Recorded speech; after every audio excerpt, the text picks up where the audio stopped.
The Royal Society was founded November 28, 1660. It originally began as a group of 12 intellects. It arose after a lecture by Christopher Wren, who has become the founder and first president of the Society. Of the 12 members, the most notable were Robert Boyle, John Wilkins, Sir Robert Moray, and William Viscount Bruckner. In the beginning, the Society met weekly at Gresham College because they did not have a designated place to meet. They would meet to discuss their individual scientific findings as well as contemporary findings. They would also perform experiments together. The Society did not receive its charter until 1663, when it became known as the Royal Society.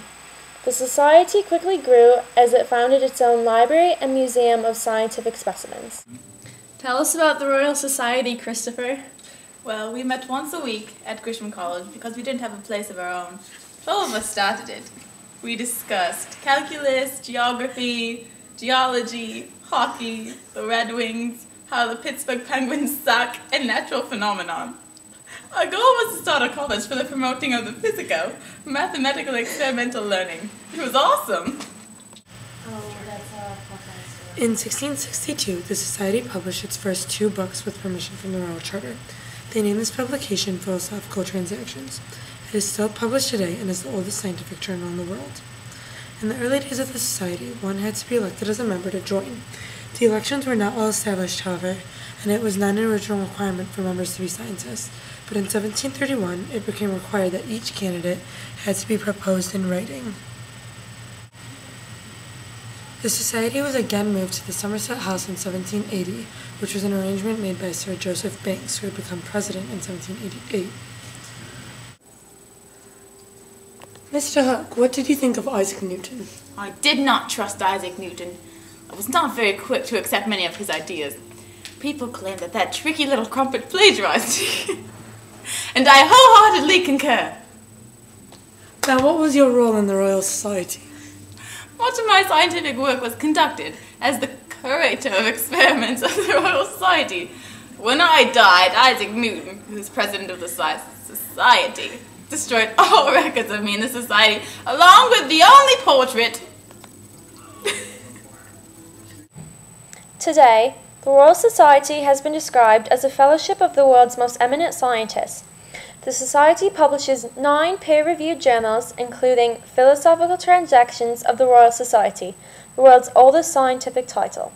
Awards for outstanding achievements are given each year in the form of medals, prizes, and prize lectureships. Each year, the Society hosts various events, conferences, lectures, and discussion meetings. It houses one of the world's most important collections of 17th and 18th century scientific journals and books in its library. The Royal Society provides grants for more than 3,000 scientists from the United Kingdom and abroad to undertake research and participate in visits, projects, and conferences. Their funding schemes are designed to enhance the United Kingdom science base and foster collaboration between United Kingdom-based and overseas scientists. The Society is governed by an elected council of 21 fellows.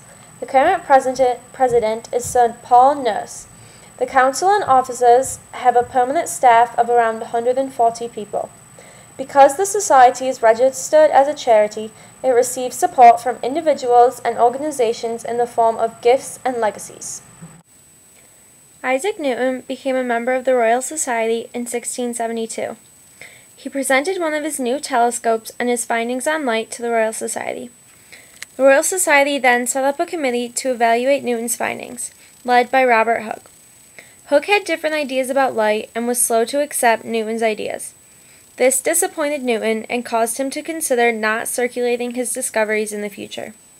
Because of Hooke, details of Newton's telescope were not communicated for over 30 years.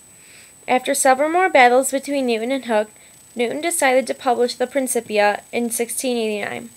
Today, the Principia is arguably one of Newton's most famous works, but Hooke criticized this more and insisted that it was plagiarized from some of Hooke's work. This caused Newton to virtually withdraw from the Royal Society until 1703. After Robert Hooke's death in 1703, Newton was elected president of the Royal Society. He was re-elected annually until his death in 1727. Newton's rule over the Royal Society is described as tyrannical and autocratic. He did not abide contradiction or controversy. He seemed to use his position in the society for personal advantage.